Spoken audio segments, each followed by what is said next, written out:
Tú no puedes generalizar el mercado inmobiliario y aplicarle la misma regla a todos los estratos de precios, porque no aplica.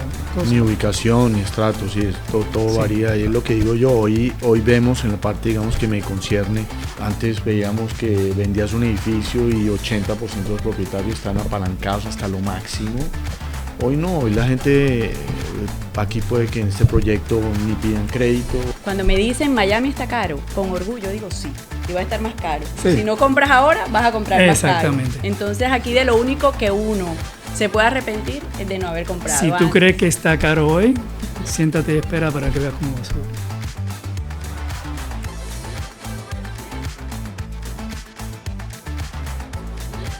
Estamos iniciando nuestro episodio número 8 con nuestro gran amigo Eduardo Cofresi, con más de 25 años de experiencia en la industria y encargada de ventas de Mandarin Oriental. Bueno, nuestro tema hoy va a ser súper interesante. Vamos a hablar de la evolución de Miami, cómo Miami pasó de ser una ciudad desconocida a ser la capital del mundo.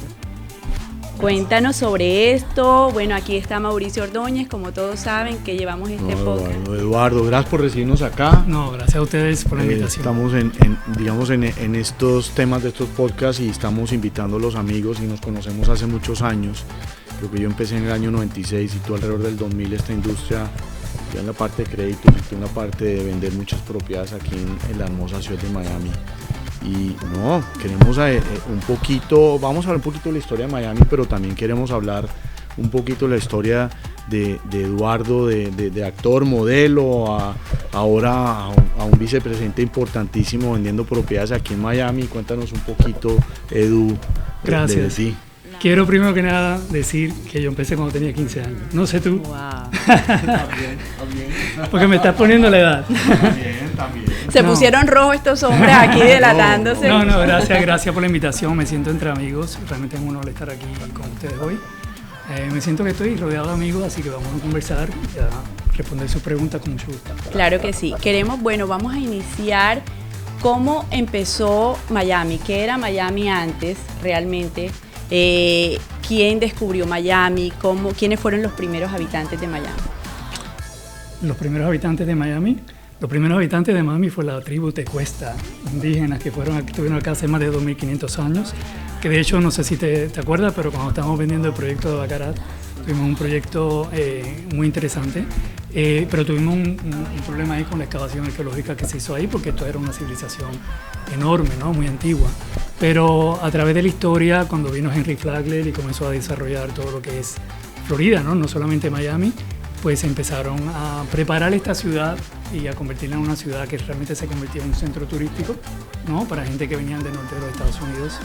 Y ahorita estaba en una presentación antes de entrar aquí con ustedes, con unos clientes, y me dijeron, esta isla de Brickell Key donde estamos acá es artificial, ¿y cómo se hace eso? Yo les expliqué cómo Henry Flagler, cuando tuvo que hacer toda o sea, que estaba trabajando en toda esta zona acá de Brickell, el río de Miami, el Miami River, que lo tenemos aquí cerca, era un río que no era muy profundo, entonces ellos tenían que lograr que los barcos pudieran entrar para que llegaran más adentro de la ciudad, más hacia el oeste, para poder entregar todas estas mercancías y todo, y ahí empezó todo ese drenaje del río, que a través de los años lo que ellos hacían era remover toda esa tierra que salía del fondo del río y ponerla aquí en la bahía, y esta isla se creó básicamente con todo lo que sacaron del río. Se convirtió en una isla natural casi, pero artificial, porque era, ¿no?, creada por el hombre en ese sentido. Y luego, bueno, las armaron bien, y casi todas las islas que tienen acá son artificiales. Pero creo que también me quieres preguntar un poco más como del punto de real estate. Sí. Desde el punto de vista real estate, yo personalmente comencé en el año 2000. Y de hecho yo cuando llegué a Miami en el año 95, yo vivía acá en Brickell. Y Brickell era una zona, siempre fue el distrito financiero, pero habían acá menos de 10 edificios importantes, la mayoría eran muy bajitos, y acá yo recuerdo que yo a las 6 de la tarde podía caminar la avenida Brickell y era un barrio residencial, porque toda la gente que venía a trabajar aquí salía a las 5 o las 6 de la tarde y se iban, y esto se quedaba completamente desolado. Y te hago una pregunta, ¿por qué cuando llegaste a vivir aquí escogiste ese lugar?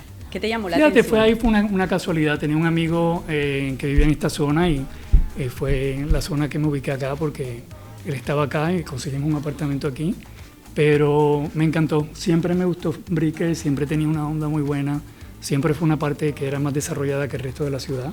Brickell siempre fue más nuevo, más desarrollado, y es impresionante ahora cuando miro este skyline que tenemos acá atrás de nosotros, esta ciudad, es increíble como en tan solo 25 años hemos cambiado. Es realmente impresionante.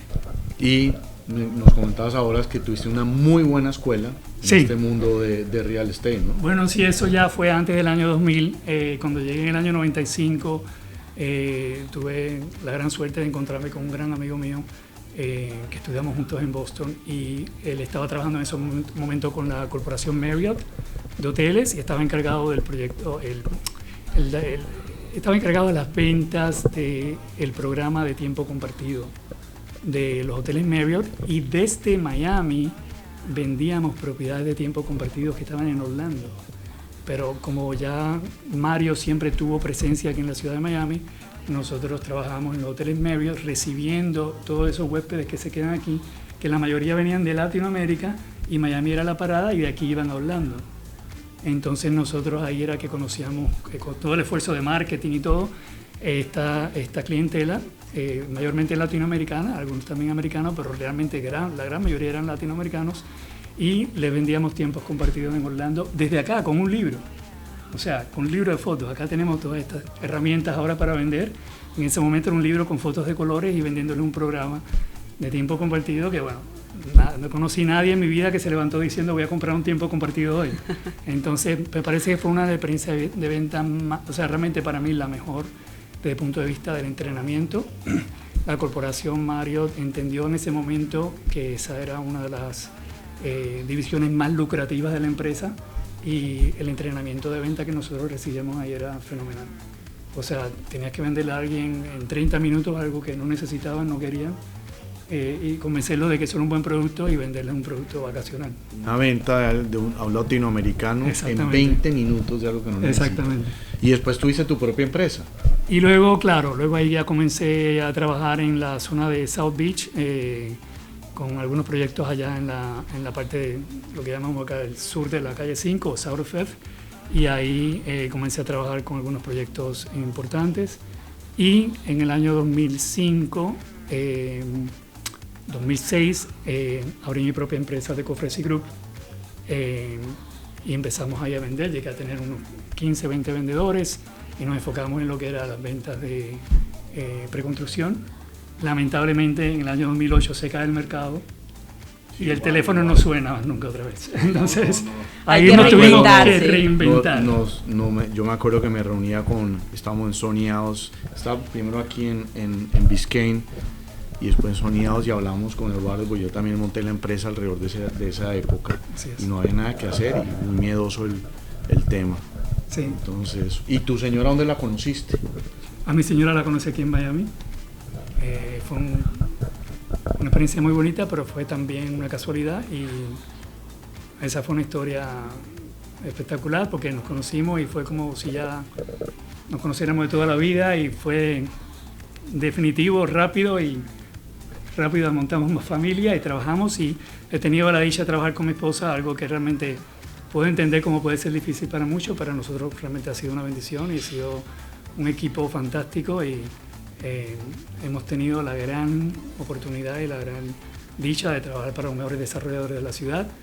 La gran mayoría de las veces trabajamos juntos, empezamos juntos, pero hace ya como unos 5 o 6 años que nos hemos separado en términos de, ok, tú estás en este proyecto, yo estoy en este, y con los años pasan, tenemos 3 chicos, tienen 22, 23 y 24 años ahorita, y de la manera más orgánica y más inesperada que te puedas imaginar, todos están trabajando con nosotros. No fue algo que les inculcamos, que les pedimos o que les instruimos, simplemente fue algo de trabajar con nosotros y salió el interés de ellos. Y tengo a mi hijo que trabaja acá conmigo, es mi asistente personal, mi hija también está ahora comenzando próximamente un proyecto, y Lucy que está haciendo el San Regis. Entonces la familia entera está en real estate. Un negocio familiar. Sí. Y bueno, lo que pasa es que siempre decimos, cuando éramos pequeños no pensábamos en ser realtors, pero es diferente para tus hijos cuando ha tenido el gran ejemplo de papá y mamá en esta industria y que han sido tan exitosos, siempre se han estado en proyectos de lujo. Sí. Ustedes, por lo que te estoy escuchando y por lo que sé de ustedes, siempre han estado en grandes proyectos con grandes desarrolladores, sí. Y bueno, mira ahora dónde estás. Mira, y así es, y de hecho, una historia un poco jocosa, pero me acuerdo cuando Juliano nos dijo que quería trabajar con nosotros, Isabela, y me acuerdo que mi esposa bromeando le dijo, si yo llego a saber que tú quieres ser una agente inmobiliaria, me hubiera ahorrado muchísimo dinero en todos estos colegios privados y todas estas universidades, porque nosotros nos gastamos siempre el dinero en educación. Me parece que es algo muy importante y nos mandamos a nuestros hijos a las mejores escuelas para darle la mejor educación. Pero bueno, no, eso es obviamente broma, esto es un negocio muy lindo con un potencial enorme. Y bueno, de hecho, o sea, toda esa educación vino muy bien porque las conexiones y las relaciones que tienen ellos son... Sí, tu bueno, señora es muy exitosa también y bueno, yo que tengo un poquito de idea es un puertorriqueño con una brasilera, obviamente se deben de entender en el baile. Samba con salsa. Okay, y sé que en los momentos malos fue tu polo a tierra y vamos para adelante y tomaron una decisión. ¿Cómo tomaron la decisión de empezar a trabajar en proyectos como vicepresidentes en los proyectos puntuales en vez de empezar a hacer general real estate? ¿Por qué tomaron ese camino? Yo creo que sí. De hecho, yo he hecho ambos. Yo he estado también en la parte de General Real Estate y Lucy también. Y eso, de verdad que no nos fue nada mal, no fue bien. Pero yo creo que se juntaron dos. O sea, realmente los dos somos iguales en ese sentido. Yo siempre he dicho que mi esposa es la vendedora más grande del mundo por la personalidad que tiene, es increíble. Pero a nosotros nos encanta genuinamente lo que hacemos. O sea, a mí no hay nada que me guste más que reunirme con estos compradores que conozco de todas partes del mundo, asistir a esas personas en un momento tan importante en sus vidas, ayudarlos a elegir un proyecto, un apartamento. Ese proceso para mí es espectacular. Me gusta y a mi esposa, increíble. ¿Y cuál fue el primer proyecto donde estuvieron? Bueno, yo el primero que vendí fue The Courts in South Beach, que era un proyecto en ese momento de una compañía que se llama Group Pacific. Y luego hicieron el Cosmopolitan, que fue un proyecto muy famoso. Era uno de los brokers en los años 90 y a principios de los años 2000, que era uno de los brokers más importantes aquí en la ciudad. Hicieron Miami on the River, o sea, el proyecto y bueno, ahí empezamos y fue una cosa llevó a la otra. A veces, alguien una vez me dijo, tú despreocúpate de a dónde quieras llegar. Si tú haces tu trabajo bien, la gente te va a notar y se va a dar cuenta de quién tú eres y las oportunidades te van a llegar. Va a ser una consecuencia de tu trabajo. Y en ese momento no lo entendía, pero realmente nosotros siempre nos destacamos en ventas, en todos los proyectos que vendimos y bueno, con ese entrenamiento que te dije que venía con la compañía de Mario, que era increíble. Y tengo una anécdota de eso, si quieres, pero no me quiero desviar mucho del tema. Claro. Pero una cosa lleva a la otra, entonces ahí fuimos desarrollando una buena reputación y comenzamos a trabajar en los mejores proyectos y hemos tenido la dicha de vender a uno de los proyectos más importantes de la ciudad. Bueno, y por algo es que nosotros pensamos en ti cuando quisimos hacer este episodio de la evolución, el crecimiento, la transformación que ha tenido Miami. Te nos viniste a la mente, a Mauricio y a mí, y dijimos, él ha sido parte de este crecimiento y de esta evolución de Miami. Empezaste desde que Miami no tenía todos estos edificios que tiene hoy. Y es nuestro primer invitado. Sí, es nuestro primer invitado, porque siempre bien. Lo hacíamos Mauricio y yo solos. Qué bueno. Tenemos el honor de tener este mega invitado con nosotros. Importante. O sea. Eduardo, volviendo acá a Miami, Brickell Key, cuéntanos sobre el visionario de Brickell Key, o sea, ¿quién vio esa oportunidad de la isla? ¿En cuánto compraron esta isla? ¿O cómo fue todo ese proceso? Esa es una gran pregunta que de hecho yo la hago parte de la presentación, es parte de nuestra presentación porque hay algo de historia en la presentación. Quien está detrás de todo esto es un grupo que se llama Swire Properties. En Estados Unidos la compañía se llama Swire Properties USA, pero es Swire Properties Limited, que es una compañía británica basada en Hong Kong hace más de 200 años, que se ha convertido hoy día en uno de los conglomerados más grandes y poderosos del mundo. Una compañía que está en 8 industrias diferentes, es una barbaridad del tamaño y del alcance que tienen. Pero ellos llegaron acá en el año 78 y compraron toda esta isla donde estamos ahorita ubicados, que se llama Brickell Key. Pero también compraron mucho terreno acá en el centro de Brickell. Como sabes, estos son los mismos desarrolladores de Brickell City Center. Sí. Y todo lo que vemos acá en esta isla de Brickell Key, que yo creo que puedes ponerlo en las imágenes, ha sido desarrollado por con esta misma compañía Swire Properties, yo diría que las 15 torres que hicieron ellos, más o menos hay unas 2 o 3 torres adicionales que ellos no construyeron acá, pero realmente la isla toda la desarrolló Swire. Entonces, el lote donde estamos desarrollando este proyecto que vamos a hablar hoy día es un lote que ha estado acá sin tocar por 46 años. Pero a propósito estaban dejando lote para el final. A propósito, ellos desarrollaron todo y dejaron esta punta, esta isla tiene la forma de un triángulo, y dejaron esta punta acá, siempre la salvaguardaron como la mejor... como ese tesoro. En la isla, como ese tesoro de la isla, una isla que es famosa por las vistas. Quien vive en Brickell Key, en todos estos edificios, tienen las mejores vistas de la ciudad. Y eso lo sabe solamente la gente que vive acá o la gente que vive en la zona, porque realmente la posición es muy estratégica y este es el lote mejor dentro de esa isla. Entonces las vistas acá son fantásticas. Y una pregunta sobre Brickell Key. ¿Siempre ha sido muy exclusivo, ha sido muy de lujo o sí, se ha ido transformando? Mira, siempre lo fue. Hablando de toda esta historia que tú me dices, yo me recuerdo el primer día que yo llegué a Miami, en el año 95, y yo cogí un taxi del aeropuerto de Miami y vine precisamente a Brickell, porque era acá donde estaba mi amigo que me estaba recibiendo. Y veníamos bajando por la calle 8 en el taxi y el primer letrero que yo veo de real estate dice Brickell Key from the 200s. O sea, Brickell Key, apartamentos desde los $200,000, que en aquel momento esos eran $2 millones.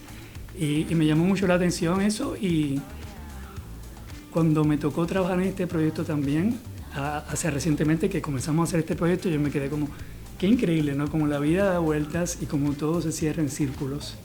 Sí. Y yo regreso a este punto del primer día que yo llegué acá, este fue el primer lugar que yo vi, el primer anuncio de real estate, aquí estoy trabajando vendiendo, increíble, lo cual es la torre más importante ahora en toda esta zona.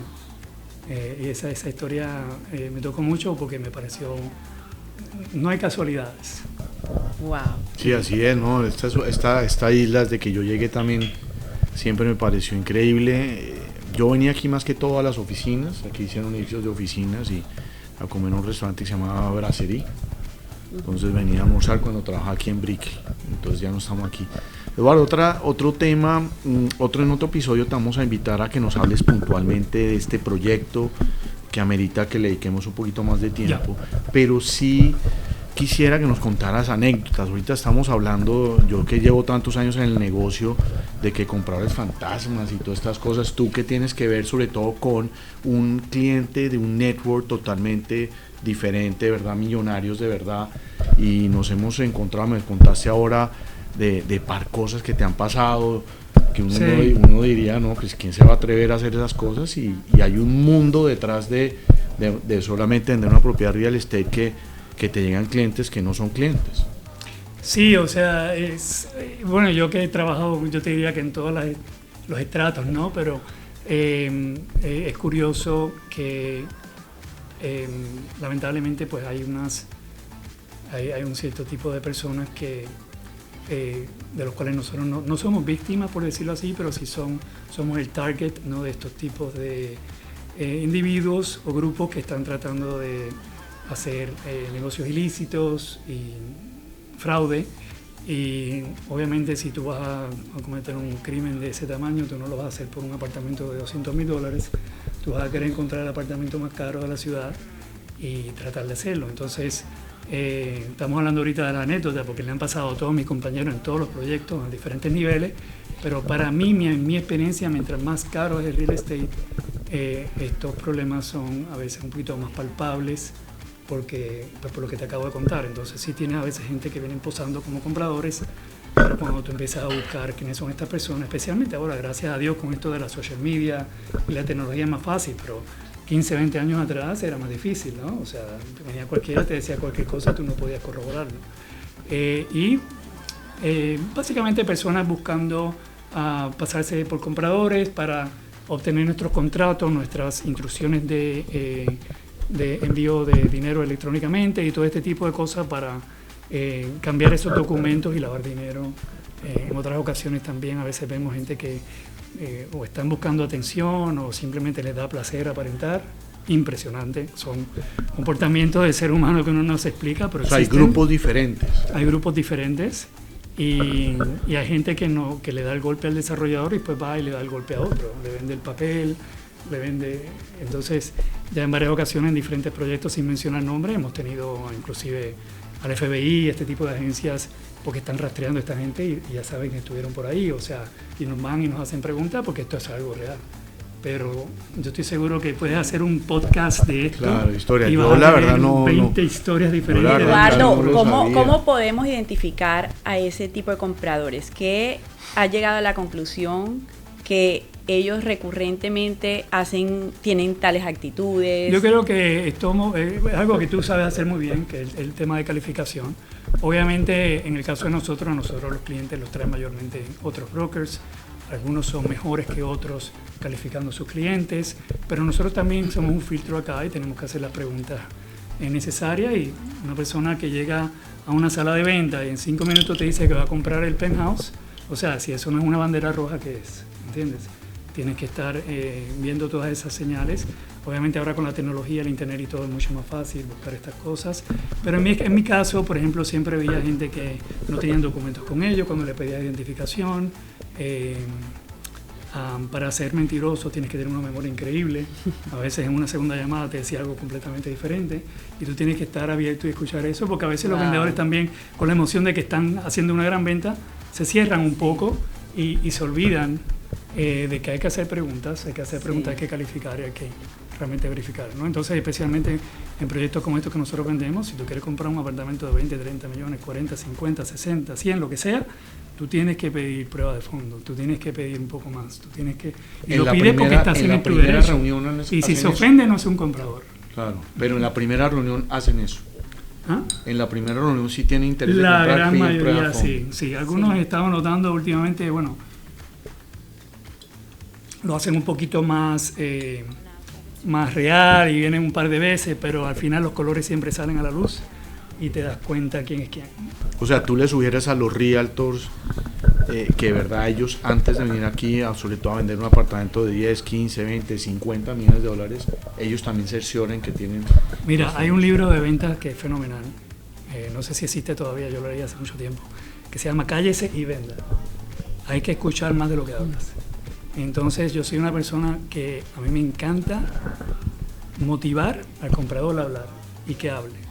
Y yo me quedo escuchando y hago preguntas y tú tienes que calificar a la gente con esa, no solamente porque quieres calificarlo y saber si tienes un verdadero comprador al frente tuyo, sino también porque tú quieres saber cómo tú le vas a vender a esta persona, qué realmente esta persona está buscando para tú poder hacer tu venta. Entonces hay muchos vendedores que hacen lo contrario y bueno, eso es una gran diferencia en quién cierra más y quién cierra menos, porque la gente tú lo haces sentir cómodo y te hablan y te dicen lo que están buscando, o sea, hablando de clientes reales, lo que están buscando, lo que vieron y no les gustó en otros lugares, y así ya tú sabes cómo armar tu presentación para poder cerrar un negocio. Bueno, mira qué interesante lo que estás diciendo, que es conocer bien al comprador, lo que quiere, sí, lo que desea, lo que le agrada, con quién va a compartir eso, porque a veces simplemente el vendedor quiere vender y saber de su producto y no en saber de su cliente. Y conocer bien a tu competencia sin hablar mal de la competencia. Es muy común en este negocio que tú vas a un proyecto y a otros proyectos competitivos, por decirlo así, y bueno, no hablan bien de tu proyecto, y yo creo que eso es uno de los errores más graves, especialmente a nivel de lujo. Mientras más inteligente, tú tienes que darte de cuenta que una persona que es un millonario o un billonario es una persona por lo general muy inteligente. Está 3 segundos adelante de todos nosotros. Y lo han visto todo, ya saben todo. Entonces, si tú empiezas a hablar mal de la competencia, estás hablando mal de ti. Sí. O sea, tú mismo te estás haciendo daño. Entonces, pero es bueno saber quién es tu competencia, cómo son los apartamentos en esos proyectos, qué ventajas tienen o desventajas tienen para tú poder posicionarlo. Y si te hacen preguntas puntuales, ¿qué tú crees de este proyecto y del otro? El proyecto es fantástico, pero el mío tiene esto o tiene aquello, y tú tienes siempre que resaltar tu producto sin poner a los otros abajo. Sí, además esta ciudad, yo también soy pro Miami, yo primero vendo la ciudad. Exactamente, yo creo que aquí hay gusto y colores para claro. todos, para mí todos los proyectos son buenos. Y a todos nos tiene que ir bien, Sí, porque el primero que se caiga nos tumba a todos. Así Eso es. sí. Entonces a todo el mundo le tiene que ir bien. Eduardo, y hemos visto toda la evolución y todo lo espectacular que está hoy Miami, que es una de las ciudades más calientes, más sexy, más buscadas por todo el mundo. Pero, ¿cómo ves en los próximos 5 años Miami? ¿Qué va a pasar en el 2030? ¿Cómo ves Miami en 5 años? Yo te digo la verdad, yo todos los días, hay veces que uno no se da cuenta de las cosas porque las ve todos los días, ¿no? Pero todos los días no me deja. O sea, me maravillo realmente de todos los cambios que he visto y de todo lo que está pasando, y cada vez que hablo con un cliente o el próximo y aquello, o hacemos una venta, o sea, es impresionante lo que estamos atravesando en esta ciudad. Esto se está convirtiendo realmente en una gran metrópolis, y el momento que estamos viviendo ahora es realmente histórico. Por 25 años, en mi caso específico, yo siempre le vendía un 70% a latinoamericanos y un 30% a americanos, y ahora el número es completamente al revés. Entonces, eso es un crecimiento real. No quiero decir que el crecimiento anterior no fue beneficioso para nosotros. Miami realmente se construyó y nació con esa inversión latinoamericana, ¿no? Por los problemas pues socioeconómicos y políticos que tenemos en nuestros países. Mucha gente pues venía acá a poner dinero en ladrillos, y eso fue lo que construyó a Miami. Sí. Y eso pues, gracias a eso estamos donde estamos hoy, pero lo que está pasando ahora es que estamos teniendo un comprador que no viene aquí a dejar la plata, sino que se está quedando acá, que se está mudando acá, que está invirtiendo acá, que está llegando a la presentación con sus hijos. O sea, eso quiere decir que esos niños están buscando escuelas. Si es un desarrollador, es otro desarrollador que está llegando a nuestra ciudad, que está comprando tierras para desarrollar. Entonces, este crecimiento, y la plata se queda acá. Entonces, este crecimiento ahora más real no puede ser, y es muy sólido. Hay estrategias de ventas, Edu, como nos recomendaste ahorita este libro, Cállate y Vende. Sí. Yo siempre por ahí escucho que cuando va el esposo con la esposa, en el mundo de millonarios, a veces dicen, no en el millonario normal, dicen, capaz ponle más atención a la esposa porque la esposa es la que toma la decisión. Es lo mismo en este mundo vendiendo un producto super luxury, la esposa tiene mucha decisión, o hay una estrategia de ventas de primero mirar a la esposa, después al esposo. ¿Hay una estrategia que hacen ustedes? Sí, bueno, dentro de todo esto hay un flujo que es natural, ¿no? Y las cosas como que van elaborándose cuando tú conoces al cliente y tienen esa conversación, pero eso que te dije anteriormente de hacer muchas preguntas aplica para ambos, ¿no? Tú no quieres hablarle a uno o al otro, tú quieres hablarle a los dos. Entonces siempre hay uno que quizás más callado que el otro y tal, pero si tú los haces sentir cómodos, tú tienes que tener esa interacción de ambos, porque si no, no es una conversación de doble vía. Tienes que hablar con ambos. Eduardo, en tratos internacionales, ¿cuál ha sido el choque cultural que más te ha sorprendido y cómo lo has usado para ventaja competitiva? Yo te diría que, sin hablar mal de nadie, porque no creo que podemos hablar mal de nadie, simplemente son idiosincrasias, ¿no? Culturales. Yo te diría que el choque mío cultural es, por ejemplo, vamos a hablar ahora que la mayoría de los compradores que están llegando a Miami son americanos, son norteamericanos, y la verdad que es muy agradable desde el punto de vista de cómo el americano es mucho más práctico, es más organizado, te hace muchas preguntas, sabe lo que quiere y te dice lo que quiere, pero cuando te dicen vamos a hacer un negocio, vendiste el apartamento. O sea, el dinero llega rápido, tú le mandas los papeles, todo es rápido. Obviamente nosotros los latinos pues somos diferentes, ¿no? Te llega cualquiera de nuestros países, tú lo quieres besar, lo quieres abrazar, te lo quieres llevar a la casa, pero al final de la presentación a veces no sabes, o sea, es difícil a veces leerlos porque no hay realmente un compromiso de vamos a hacerlo así o de esta manera o la otra, y si lo hay, es un proceso más largo, muy arduo, mucho más largo, mucho más desorganizado. También tiene mucho que ver por la forma en que se trabaja en nuestros países, ¿no? Tú vas a cualquier país latinoamericano y el MLS no existe, y si existe no funciona. y no es algo, quizás algo parecido, pero no es exactamente igual. Y entonces yo te doy a ti un apartamento para venderlo, tú coges ese apartamento como si fuera un divino tesoro, no lo quieres compartir con nadie, quieres hablar con 60.000 personas, pero no puedes porque tú eres una.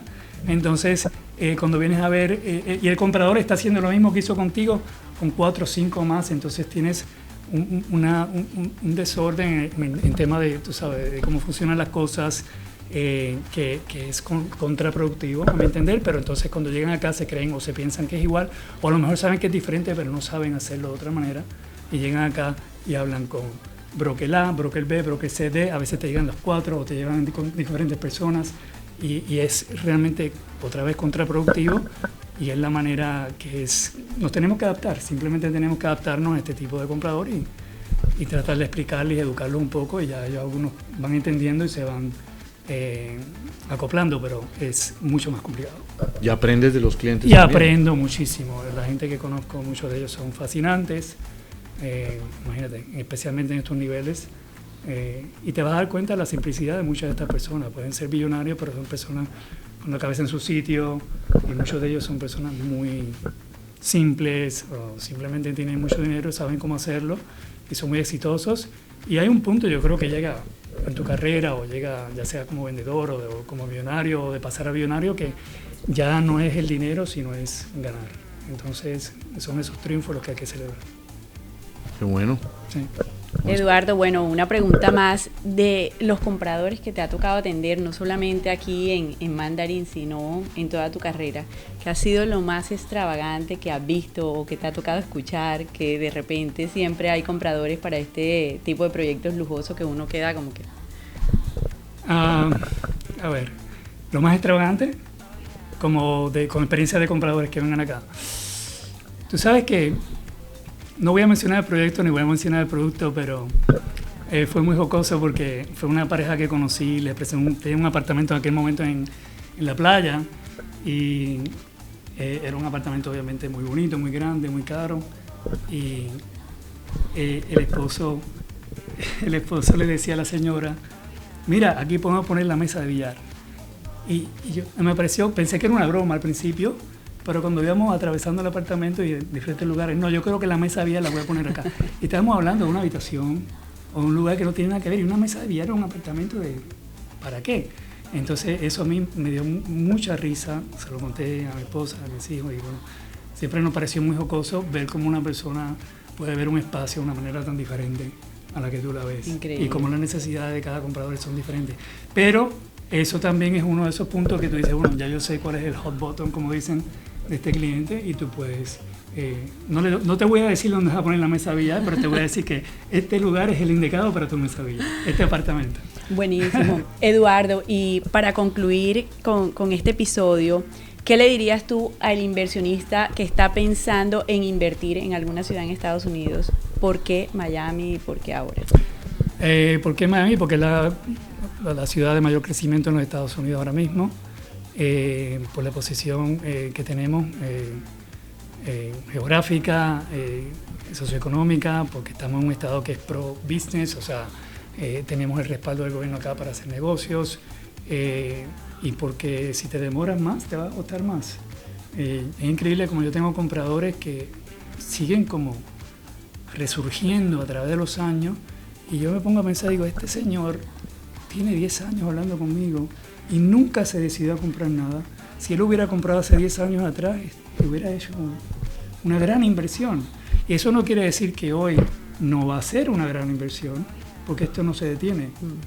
Pero hay gente que son muy analíticos y lo piensan mucho, y sí, obviamente lo tienes que analizar, sí, obviamente tienes que saber lo que estás haciendo, y tienes que comparar los productos para saber realmente cuál es el producto que mejor te queda y que mejor te va a rendir para tus necesidades, pero tienes que tomar acción en algún momento. Entonces, a veces llegan y dicen, ¿los precios subieron? Sí, subieron. Entonces ya no es una buena. Bueno, entonces vas a esperar 5 años más. No, si no compras ahora, vas a comprar más caro. Otro siempre dicen, voy a esperar que bajen las tasas, voy a esperar que baje el dólar, voy a esperar que algo va a pasar en Miami, van a bajar las oportunidades. Exacto. Y mucha gente pierde la oportunidad. Pierde la oportunidad, lo piensa mucho, lo analiza mucho, no hace nada. Miami está posicionado para ser una de las grandes metrópolis de este país y el momento es ahora. En 5 años más nosotros nos vamos a reconocer. Esta vista que ustedes tienen aquí atrás, vamos a tener acá por lo menos 10, 12 rascacielos nuevos. A veces yo bromeo mucho con los amigos míos, les digo, oye, en 5 años más vamos a estar hablando inglés, por primera vez acá en Miami. Claro. Porque realmente lo que está llegando son muchos norteamericanos. Vamos a empezar a sentir el tema. La dinámica va a cambiar completamente y lo que estoy viendo es que el producto está cambiando también, los desarrolladores están adaptándose al cambio, porque el comprador que está llegando es mucho más sofisticado. Entonces las amenidades tienen que ser mejores, los acabados tienen que ser mejores y es un grupo de compradores que no puedes inventártelas, tienes que entregar un producto realmente bien hecho, sin buscar atajos y entregar algo que sea interesante para estos compradores. Sí, lo que tú dijiste hoy se está cambiando, está invirtiendo más o comprando más el americano que el extranjero. Sí. ¿Qué te están diciendo los americanos? ¿Qué están viendo en Miami? ¿Por qué no lo habían hecho antes? ¿Te has encontrado con eso? ¿Qué están viendo? Bueno, Miami? Vamos a partir de la premisa que esto realmente es un tema impositivo. O sea, esto todo se originó en el 2017 con un cambio que hubo en las leyes y se ha convertido, no en un paraíso fiscal, pero sí ha sido una ventaja muy positiva para Miami. Entonces, si tú estás en California, aterrizando aquí te estás ahorrando un 12%, ¿me entiendes? Entonces estas compañías a veces tienen miles de empleados, algunas tienen cientos de empleados, algunas son más chicas, pero no importa a qué nivel, si tú vienes acá siempre vas a pagar menos. Entonces no tienes esa cantidad exagerada de impuestos que tienes en estos otros estados y eso es algo que es un magneto muy fuerte, ya muy llamativo. Pero aparte de eso también a la gente le encanta la energía. Todos dicen, la energía que tiene Miami me encanta. Ese clima, o sea, ¿cómo puedes compararlo? Sí, no. Puedes tener toda la plata del mundo y el apartamento más caro que quieras en la ciudad de Nueva York, pero si afuera está a menos 20 grados y está gris. No puedes usar el balcón. Y no puedes usar ni tu balcón, ¿correcto? Sí, no. O sea, no se compara. Acá tú puedes tener un estilo de vida mucho mejor y en el proceso ahorrar millones de dólares o miles de dólares, lo que sea para cada cual. O sea, es básicamente eso. Pues vamos a vender estilo de vida y un tema de impuestos. Sí. Es lo que se está dando cuenta el americano. Yo diría que eso no lo tienen ni que vender, porque ellos saben, presos, pero digamos, pero sí se lo recuerdas. Claro. Sí, toca recordar ese tema. Yo digo que después de COVID, el americano descubrió Miami. Creo yo que... Es como un redescubrimiento sí. De por sí. Y a veces la gente me dice, Eduardo, ¿cuánto tiempo tú crees que va a durar este mercado? O sea, nadie sabe, o sea, nadie puede, eso es especulación, o sea, pero yo sí te puedo asegurar a ti que mañana tú no te vas a despertar, si tú vives en Nueva York y vas a abrir el New York Times y van a decir las tasas bajaron 20%, los impuestos, o sea, eso no va a ocurrir. Entonces, mientras tengamos esa ventaja fiscal, yo creo que vamos a estar muy bien posicionados. Obviamente el negocio de inmobiliaria es un negocio cíclico y hay gente que vive siempre en la caída, no, el mercado se va a caer. Todo se cae, pero va a subir también. Entonces, cuando sube, nadie habla, está subiendo. Todo el mundo habla, no, que se va a caer. Es muy fácil predecir esos ciclos de bajada, porque obviamente van a llegar, pero nadie sabe cuándo llegan, ¿no? Sí. Entonces, a veces tampoco generalizan mucho lo que es el tema inmobiliario. Tú no puedes hablar del mercado de casas de $500,000 hasta $1 millón o $2 millones y compararlo con lo que está pasando en el top shelf. O sea, los productos más caros ahora mismo son los más que se están vendiendo. Sí, es así. Entonces tú no puedes generalizar, porque le va mal a esto decir que todo el mercado se está cayendo.